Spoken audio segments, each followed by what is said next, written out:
article I'm going to talk, it's not German club, by the way. I'm not going to do a German club.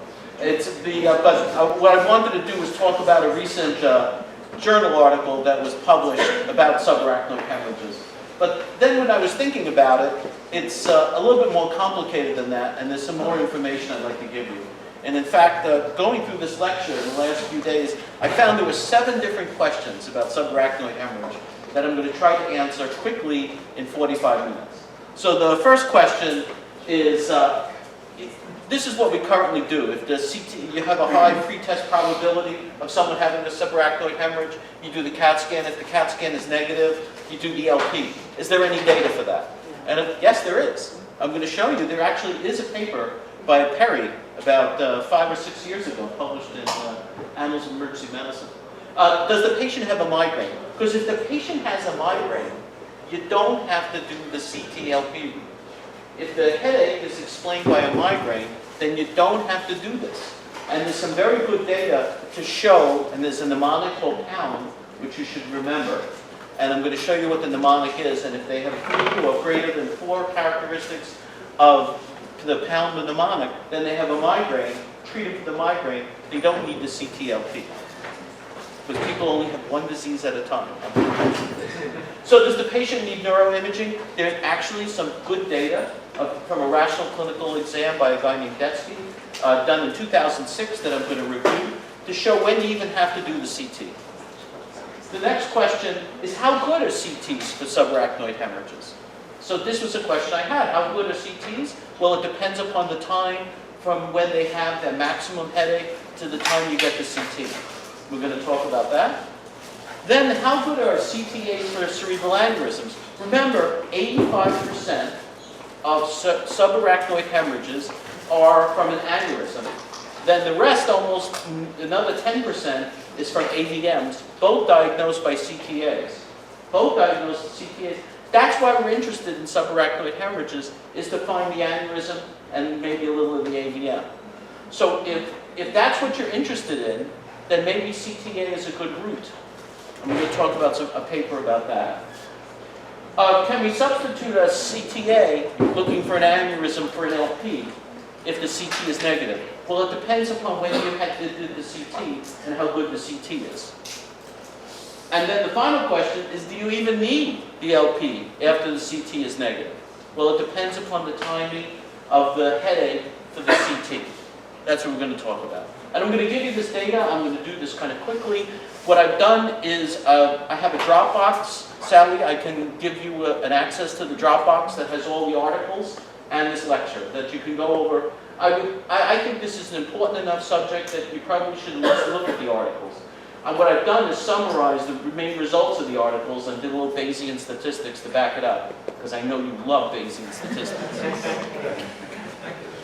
And then I'm going to tell you about my view of how I work up these patients based on the evidence that I'm going to show you.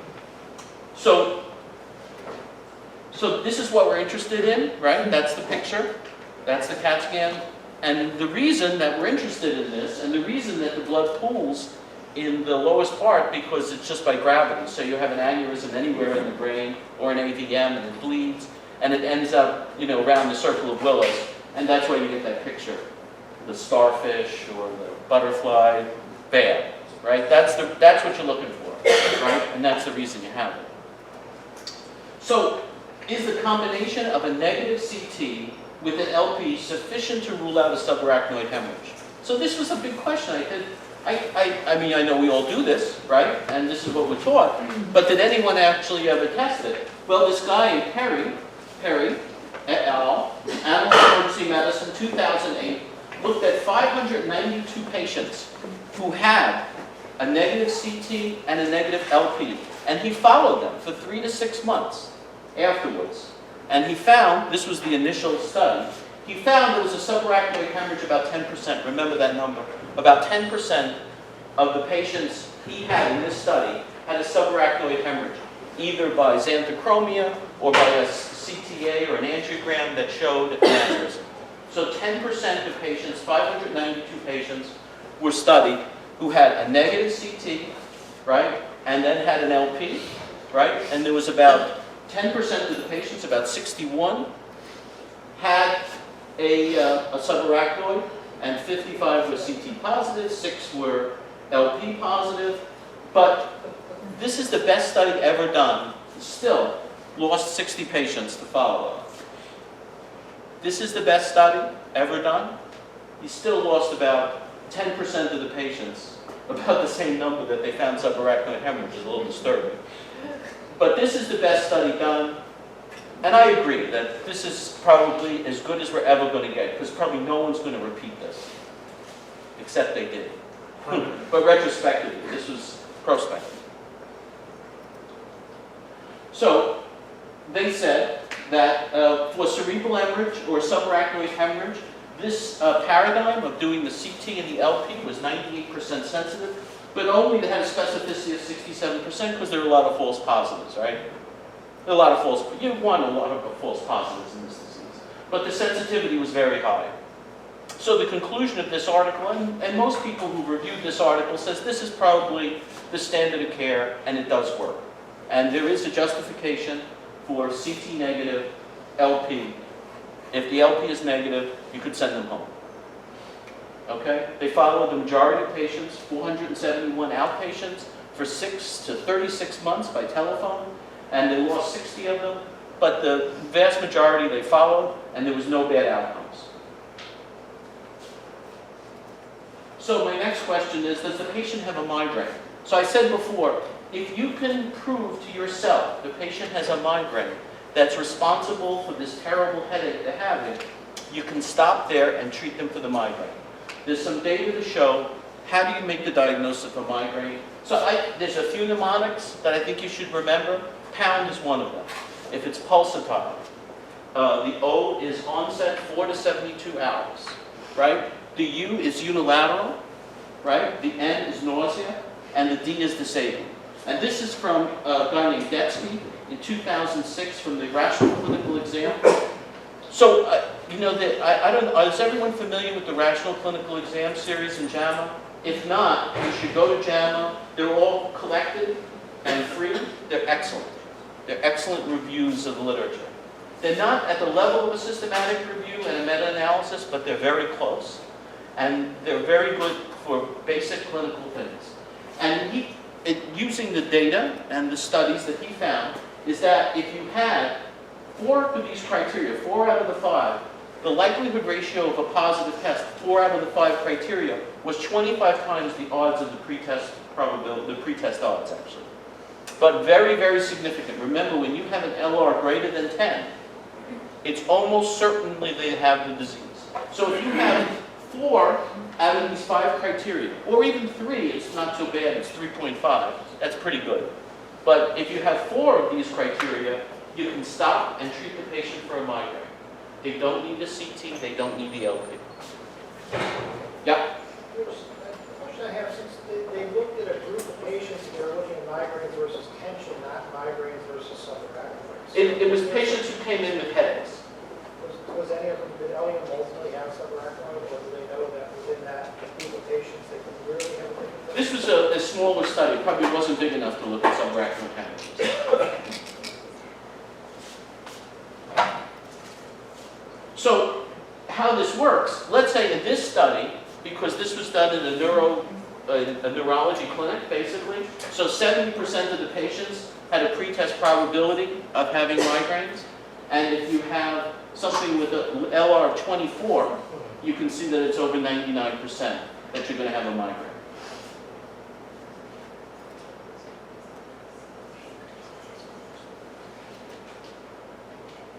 And that even if it's 3.5, it goes up from 70 to the mid-80s.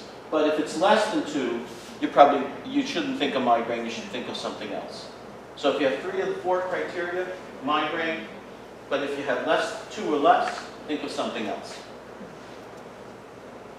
Does the patient need neuroimaging? Also from the same paper by Detsky, looking at a different group of data. And what he looked at was what the characteristics of the headache had different pretest probabilities that required neuroimaging, that required having a subarachnoid and having an aneurysm. So chronic headaches and adult onset migraines, very, very low pretest probability. But if you have new onset or a changed headache in less than 12 months, then the pretest probability of having a positive CT angio or angio is greater, and a thunderclap was the highest. So that thing you learned about thunderclap headaches is true. Patient with a thunderclap headache, acute onset, remembers when it happened, very disabling, like a thunderclap, they need a neuro. Yeah. The adult onset migraine, that's not new onset. So it's adult onset, but more than 12 months. Right. They've had migraines previously. So if you look at the characteristics, these are types of characteristics that change. Now, once you have the pretest probability, then you have some characteristics of the headaches. Cluster type headaches actually increase significantly the chance of a positive CTA. But neurodeficits also, the likelihood ratio of a positive test with an aura increases a small amount, aggravated by exertion of Valsalva or vomiting, were all significant related to increase the probability from the pretest to the post-test requiring neuroimaging. But the lack of these 4 criteria were not good because the likelihood ratio was around 1. They were not good tests. So the absence of these tests were not good. But the positive tests, so these are a good group to, if you have neurodeficits, cluster type headache, yeah? So are you coming up with your pretest probability based on the prevalence of the other type Yes. of symptoms, and that's what the previous Right. slide was? Okay. Right. So prevalence and pretest probability is kind of the same in this regard. So there were 3 different cases. I just want to go over these cases quickly. You could read them in the paper, but I'm going to show you statistics on how they came up with the results. 38-year-old woman presented with pulsatile unilateral headaches that occur twice a month. The headaches lasted between 4 and 14 hours, disabling to the point she has to lie down and go to sleep, no visual auras, neurologic examination. Does the patient have a migraine? So what criteria pound, right? The pulsatile, right? O, 14 to 40, it's the hours in pound was 4 to 72 hours, right? Unilateral, that was the U. N, nausea she didn't have, but D, disabling. So she has 4 of the 5 criteria, right? So she has a migraine. And you could just treat her for the migraine and send her home. Rich? Yes? I agree, I probably would just treat this like a migraine because it sounds like a migraine. It's Yeah. like a migraine. But I worry about taking a study that especially has seen patients in a neuro clinic because many of them potentially were already in an emergency department and they have weeded out patients who were more ill. The other concern I have is that when we often will see patients with a migraine who have a onset maybe in adulthood, but they have a change in their migraine, and people say, well, it's just a migraine, and those are often, you'll see. Right. Well, a change in the migraine would go back to needing neuroimaging. So I think it's important to, it's a little bit of a different subset. So I think, it looks like a migraine, acts like a migraine, it's probably migraine, but I think there's some subtleties about that. Sure. I'm concerned about applying it a broad stroke across the field. So in case 2, this is a 27-year-old man developed severe rapid onset headache, mild neck stiffness while performing push-ups. He no longer reports any illness, neurological exam, no abnormalities, but the symptoms persist for 2 hours. Should you request neuroimaging for this patient? So what type of headache is this? Thunderclap. This is the classic thunderclap. And the thing with thunderclap headaches is the pretest probability is so high, 43%, that you should just go directly to neuroimaging because any other criteria that would possibly decrease the probability is not enough to get to a reasonable estimate for a post-test probability for a subarachnoid. So if you use this, and then you look at the negative, so let's say if he had any of these, what would the post-test probability is? So you're familiar with phaganomogram, Bayes' theorem? On the left column is the pretest probability. The result of the likelihoods are in the middle. You draw a straight line, you get the post-test probability. So what I did is if you start out in the mid-40s and you have any of these criteria that are negative, you still go down to a post-test probability of 30%, which is much too high. Much too high. So how low should you get it, right? What is the probability limit on the underside? What is like, how low do you have to get? You're never going to get to zero. Never going to get to zero, right? Because that's how the world doesn't work like that. But what's the lowest probability that you should think about a subarachnoid hemorrhage? Well, no one really knows, but there are two facts that we can get from this. People with chronic headaches have about 1% chance of asymptomatic aneurysms on CAT scan. So that's a number that I think, because I'm going to do CTAs on a lot of these patients, and I'm going to find asymptomatic aneurysms about 1%. So if I want to find a symptomatic aneurysm, it's probably got to be greater than 1%. So I always want to get to, in the post-test probability, less than 1% probability of a subarachnoid. That's kind of my cutoff. And there's no science behind this except that one fact. If you take patients and you CAT scan them for other reasons, you found about 1% of people have asymptomatic aneurysms. And then the size matters. Less than 3 centimeters is the chance of rupturing is very small. Greater than 3, very high. Millimeters. So this is a 43-year-old man, presents with a family history again. 10-year history of intimate and unilateral headaches, grade 5/10, and 4 to 5 hours of duration. Aura does not herald the onset, no vomiting, no photophobia. You reassess his physical exam, and he has mild weakness, so he has a neurodeficit. So what do you got? So this sounds like a chronic headache. So just by a chronic headache, you would think the pretest probability is very low. But he has one thing that increases the risk factor. What's the one thing?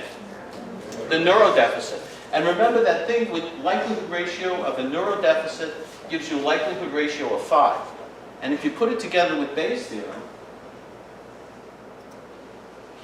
you get a post-test probability of 5%. So that's greater than my 1% level for ruling out a subarachnoid. So I would neuroimage this patient. Yes? Could you argue that he was maybe having a complex migraine? It's not a particular change. Definitely.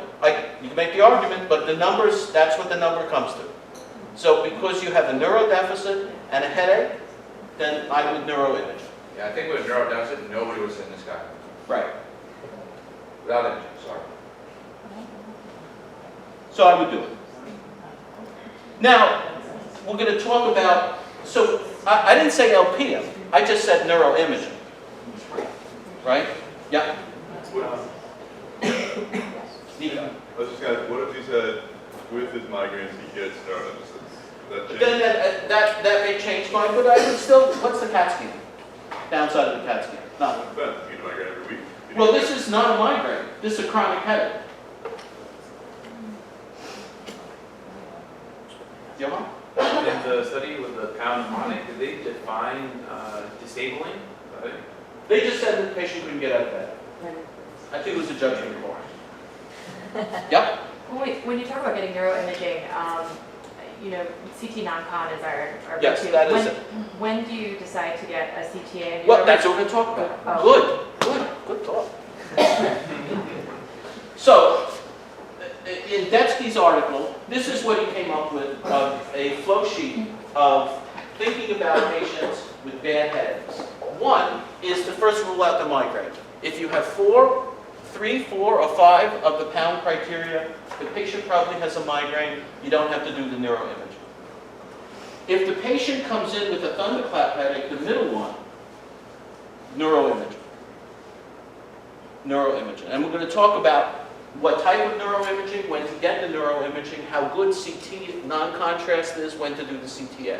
That's what we're going to talk about now. But thunderclap headache, the pretest probability is so high that there's no criteria that can lessen the probability of a subarachnoid hemorrhage to not do the neuroimaging. So thunderclap headaches, definitely do the neuroimaging. Now there's a time that we're going to talk about when to do the neuroimaging in the next section. If you have a new onset headache, a change in headache, a change in the character of the migraine, so this is kind of like a fuzzy thing. It depends upon your clinical experience and your pretest probability. So it also says, if you have other criteria, and we talked about it before, if you have neurologic deficits, if you have a cluster type headache, if you have an undefined headache, where the headache is not chronic, it's not a tension, not a migraine, If you're worried about something else, then that increases your pretest probability. If you have an aura, if it's aggravated by exertion or Valsalva, or if you have significant amount of vomiting with the headache, then maybe neuroimaging here. But this is a judgment call. The other thing is chronic headache. If any of the high-risk things we just talked about exist with a chronic headache, then do the neuroimaging. If they don't, treat it as a chronic headache. Yes? The chronic headache with the highest features, Yeah. the need for neuroimaging assumes that neuroimaging has not been done in the past, or No, I would do it. It doesn't matter if it's been done in the past. Do it. Right. We're looking for subarachnoid hemorrhages, right? We're not looking for some spurious, pituitary. But I mean, somebody comes in and has this chronic headache, has had a CTA that's negative, do you still... A CTA that's negative when? And how many people have with chronic headaches have a CTA, Andy? Not many. Okay. Not enough. Yeah, not enough. Okay? So, the next question is, how good are CTs for subarachnoid hemorrhages? Right? So someone has actually studied this. Actually, two people we're going to talk about have studied this. McCormick, in a systematic review in Annals of Emergency Medicine in 2010, looked at a whole bunch of papers. The best paper he found that had the least amount of biases, and they were all biased, was Rini. What I did was I called the CAT scanner in Kings County and at downstate in the UHB, and I found out how good the CAT scanners are. They're both actually third-generation CAT scanners. The one at Kings County is a 40 slice, and the one at UHB is a 60 slice. Actually, for head CTs, you get about 30 slices anyway. But they're all third generation. They're all consistent. Our CAT scanners are consistent with the CAT scanners done in these studies. They were all third generation CAT scanners. The best study was by a guy named Briini, and the paper McCormick says in 6 hours, the sensitivity is 90% and the specificity is 100%. So that's a number you can keep in your mind.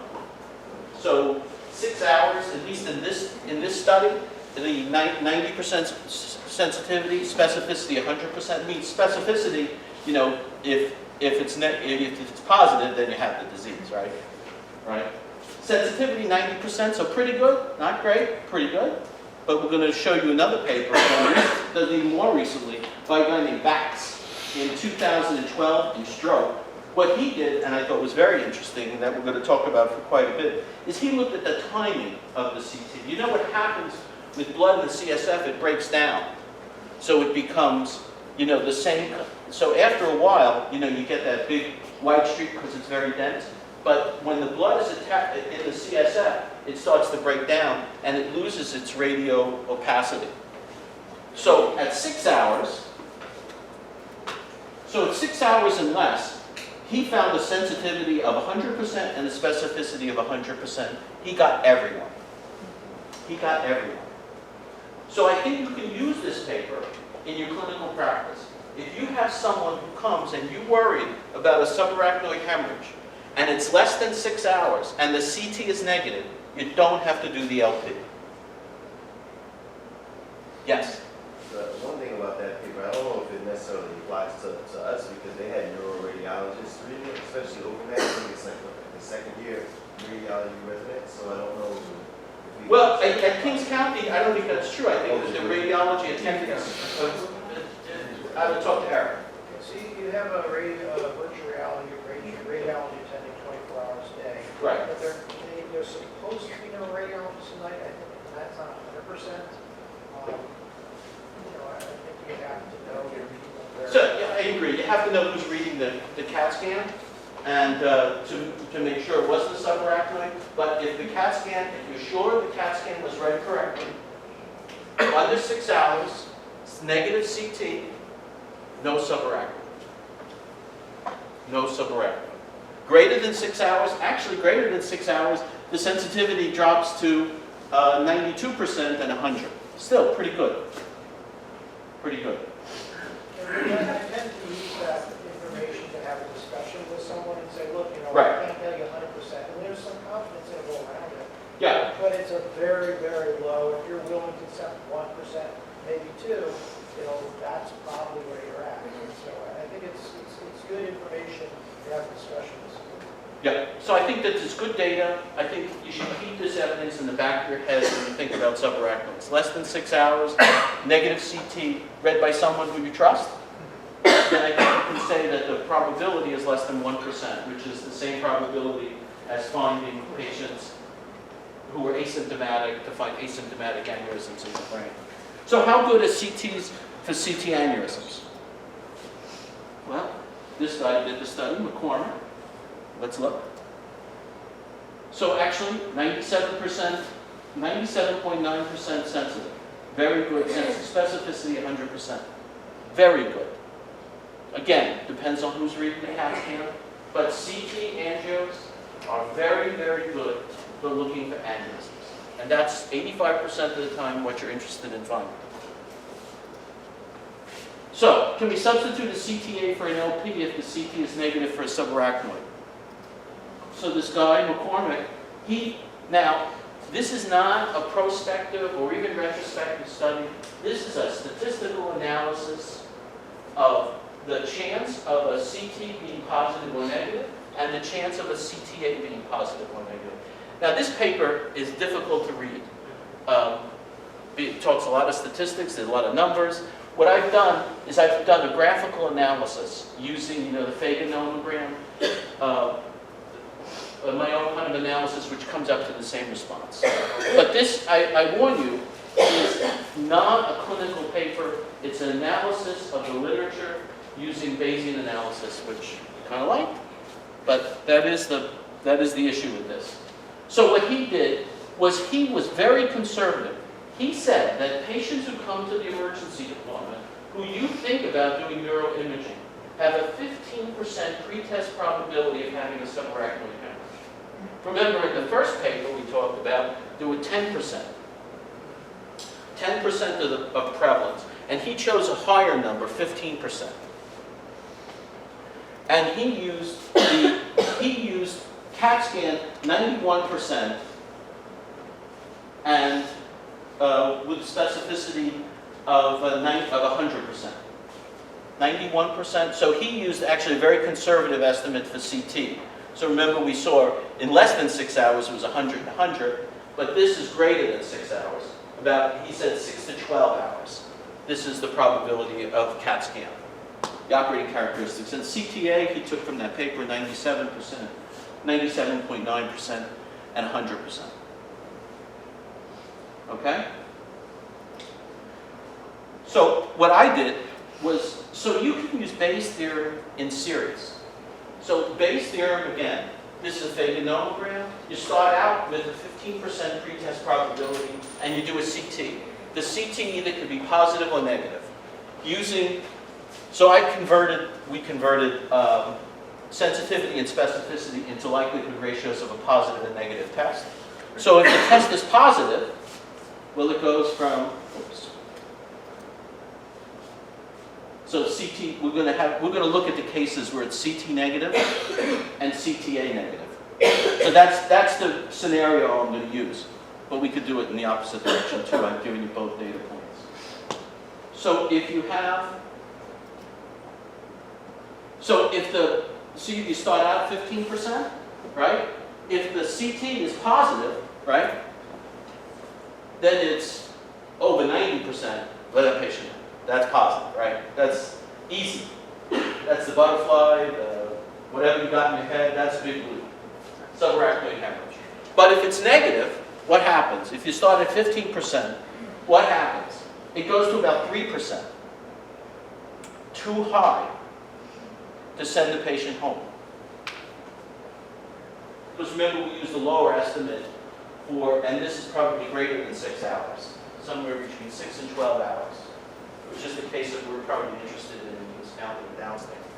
So the post-test probability for a negative CT, non-contrast, still comes down to 3%, which for me is too high, because I said that the bottom number, the post-test probability, where I wouldn't go on to further testing, should be below 1%. So 3% is still too high. And 1% we said was the, yes, Do we know what county's number is ballpark? Because if it's 10, it's less than 1. which is what? Do we know what Kings County's number is for the pretest for subarachnoid? Oh, no, we don't. Because if it is 10%, like that first paper said, then you're less than 1% already. It could be. It could be. This is just a very conservative estimate of 15%. What was it? It was 10%.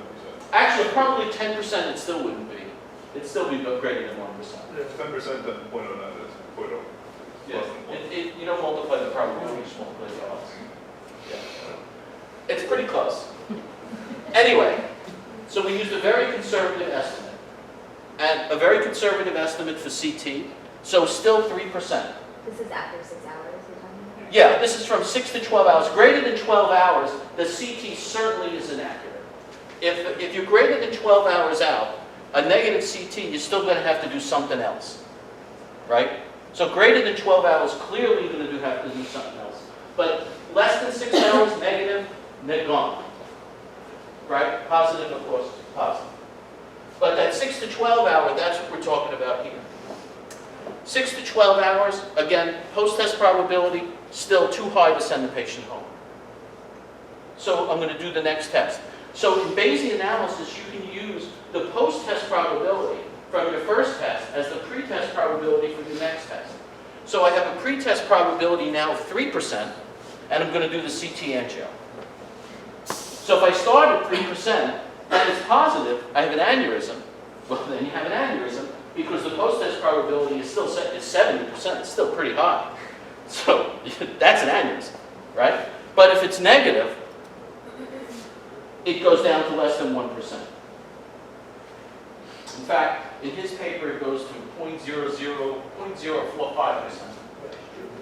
So if the CTA is negative, then it's negative. There's no aneurysm. So again, not a bad headache. They meet the criteria for neuroimaging. We talked about criteria for neuroimaging. They have a negative CT, right? But the negative CT is still probably too high. I want to do a further test. I could do the LP, which we're going to talk about in the next paper. Or I could do a CTA, and if the CTA is negative, well, 85% of the time, that's what you're looking for anyway. And then the post-test probability is less than 1%, which is the probability for asymptomatic aneurysms, negative. The problem with this paper we'll talk about is no one's ever tested it clinically. Not yet.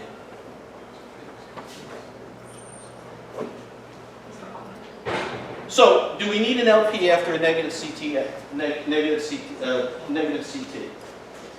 So, what is the real prevalence? A lot of the studies, including the study that he talked about, which was a 15% pretest probability, were based not in ED studies, but were based in neurology clinics and neurosurgery clinics and neurosurgery. You know, like in England, a lot of these studies were done where there really aren't EDs; they're specialized EDs. So there's this thing called spectrum bias, and the pretest probability is probably inflated. But this study was done actually in England in emergency departments, and they looked at a large number of patients. This is a retrospective study. They looked at 2,248 patients. They were uninterpretable in 350. So everyone in this study got a CT, LP, and if the LP was positive, they got either a formal angiogram or CT angiogram looking for a vascular abnormality, which included either an AVM or an aneurysm. So this is what you want, right? But again, retrospective. So they looked at 1,898 interpretable LPs. The positive LP rate was 4.8%. And when they studied those patients, only 10% of those patients, 9.8%, had endovascular abnormality. Very small number. This is an ED study, not in the neurosurgery clinics, not in neurosurgery referral studies. It's retrospective. I mean, the chance of doing this prospectively this is not a feasible study, right? I'm almost done. So if you look at the total number, 1,898, 4.8% were positive. For the LP was positive and the negative CT. And then look at the ones that were positive. And this is, I think, a very important point. Look at the ones that were, I highlighted, there's a lot of text here. I highlighted what was important. This is the time after CT, right? From symptom to CT. Look, 1 week, 1 week, 1 week, 1 week, 1 week. Is greater than 6 hours, greater than 6 hours, 1 week. 5 to 6 days. The majority of the patients who had an aneurysm with a negative CT were scanned a week after they had their headache. So much delayed, much delayed. So what was the conclusion of this paper? So this paper is going to be very much talked about in the literature, that the rate of a positive LP after a negative CT was about 4%. And the rate of vascular abnormalities after a positive LP was tiny. 10% of the 4%, right? Not 10% of everyone. About 10% of the ones who had a positive LP. So what was the prevalence in a negative CT, right? Negative CT, the prevalence was less than 1%. So maybe you don't have to do the LP. Maybe. Yes? So if the patient presents outside of the 6-hour window, is there any data to show that you should actually start off with a CTA then? No, because you want to know if they had a bleed first. Right, because there's no reason to do that. You'd be CTing a lot of patients. Not that contrast is bad for you, in other words. So there are some limitations to this study. So this is the study by Sayer we just talked about. I spelled it wrong. It's Sayer, not Sawyer. It's a retrospective study. So it had all the problems of typical retrospective studies. Although it was a very large study, it had data collection issues. It had data collection issues. There was no inter-rater reliability of who collected the data. There was no testing of the data collection instrument. There were no discussions about data collection. So the quality assurance of the data collection is certainly in question. Certainly in question. Although it doesn't obviate the study, I think it's still a very good study, and it's a study that's going to be talked about in the emergency medicine literature for many, many years. The study by McCormick is just a statistical analysis, right? So there's no prospective testing of if you have a CT negative and then you do the CTA, what's the results? Although I think the statistics are rather compelling, but no one's actually tested this prospective. So, what should you do? I think you should read the papers, you should come to your own conclusion, but I am very convinced if you can prove the patient had a migraine, and you feel comfortable the patient has a migraine by the pound criteria, they have at least 3 or 4 of the criteria for pound or 5, then I think the patient has a migraine, and treat the patient as a migraine. So, non-contrast CTs, less than 6 hours after the initial maximum point of headache, of pain. If the CT is negative, you don't have to do the LP. The CTs are very good at both Kings County and UHC. They're 3rd generation CTs. If they're read by a neuroradiologist or a radiologist you feel comfortable with, you can send the patient home. Between 6 to 12 hours after the pain. This is, who knows really, because it's never been tested. But in my reading of the literature and these articles, if the CT is negative, I would do a CTA. Greater than 12 hours, I think you have to do the CT-LP. So this is my take on the literature. So is the combination of CT and LP good? Yeah. That Perry paper, that's the best paper ever done. It's never going to repeat it. The patients, they follow the majority of patients outpatient with a negative CT and a negative LP. They sent them home. They did okay. So does the patient have a migraine? Pound criteria. The patient has a migraine greater than 3, 4, or 5 criteria of the pound a mile. migraine, send the patient home, treat them for a migraine. How good is CT for subarachnoid hemorrhages? Less than 6 hours? It's perfect. Between 6 to 12 hours, I think you need something else. Greater than 12 hours, you definitely need something else. A negative CT, you need the LP. Or the CTA, depending upon where you believe. CT aneurysm, the CTA, very good. 98% sensitive, 100% specific. Very good. Because that's what you're really interested in. Can you substitute a CTA for LP? I think maybe in the 6 to 12 hour window? Yeah. Less than 12 hours, I think you can do it. Greater than 12 hours, I have some questions. I'd love to see a prospective study. Do we even need an LP? That's the article, the last article I talked about. I think it's very controversial. And I think we have to do this in other centers. Big retrospective studies in other centers. And what Nico said is very important is we need to know the local prevalence of subarachnoid hemorrhages that patients were treating. So I think in this population, maybe not, but in our population, I'm not so sure. So these are the lingering questions, and we talked about the evidence. And this is the articles I reviewed for this. Again, I will give you access to my Dropbox that you could read. I think this is an important subject. I think you should read the articles yourself and come up with your own conclusions. I left the lecture in the Dropbox too. And do you have any questions? I know I ran over a little bit. Yes? Rich, what do you do if you do use the CTA after the negative CT? What if it's positive for an aneurysm? Do you LP then, or do you? No. I think if you have the pretest probability, if you have an aneurysm positive, they need neurosurgery. Because you will get that very small subset of possibly false positive that you have a person with an aneurysm who doesn't have a subarachnoid. I think then it depends upon the size of the aneurysm. Okay. Aneurysms less than 3 millimeters, I think this is maybe asymptomatic. I think it needs probably a formal interventional radiology and a formal angiogram to look at the issue. And you have to refer the patient out. But I wouldn't do the LP. Once I found the aneurysm, I wouldn't do the LP. Yes? Back to the question about CT negative, LP positive, but then workup negative for aneurysm or vascular abnormality. What's the long-term morbidity for a positive, truly positive LP with a negative evaluation for vascular abnormality? I don't think anyone's ever done a study because everyone gets a further study.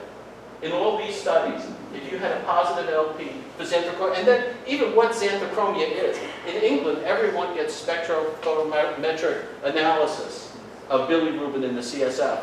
In Kings County and downstate, you know, they hold it up to the light. And actually, there's some data to show that holding it up to the light is as good as spectrophotometric. It's as good as that. So I think spectrophotometric versus holding it up to the light is about the same. But I think if you have a positive LP, then it's incumbent upon us in both hospitals, we can transfer the patient because we don't have interventional radiology here. So if you're at a hospital that has interventional radiology, I would refer to the neurosurgeon and interventional radiology to either do the CTA or the formal interventional radiology, a formal angiogram, looking for an aneurysm. Because if you miss the aneurysm, the rebleed rate in 6 months is 50%. So if you had xanthochromia and you said it was a bleed, but that was just a sentinel bleed, and you say, well, he's not dying, so the thing's not bleeding to death. But 50% in 6 months will have a rebleed, and the mortality rate's 30%. So that's really bad. So I would study everyone with xanthochromia. That's my question, sorry, is more of the patients who don't find a vascular abnormality, are they home free, or do they have any, is there a chance that they may have another recurrence may not be able to find it? What is the implications? So in the first paper, with the positive LP? So in the paper you talked about, those patients with positive LP only, they only found a small, 10% or 4% Right. positive workup. Oh, there was none. If it was negative, the patients did well. The rebleeding rate was negligible if you don't find an aneurysm. So there's a lot of other differentials for xanthochromia and bleeding in your CSF. But the one that really kills people is the aneurysm. Yeah.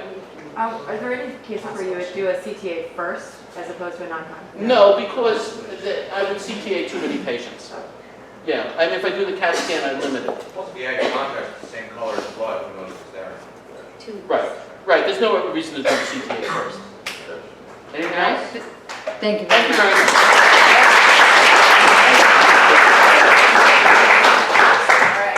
All right. Don't go anywhere. Stand up, stretch your legs, have a seat. We have grand rounds coming up right now. Extraordinary. Karen, what did I just demonstrate?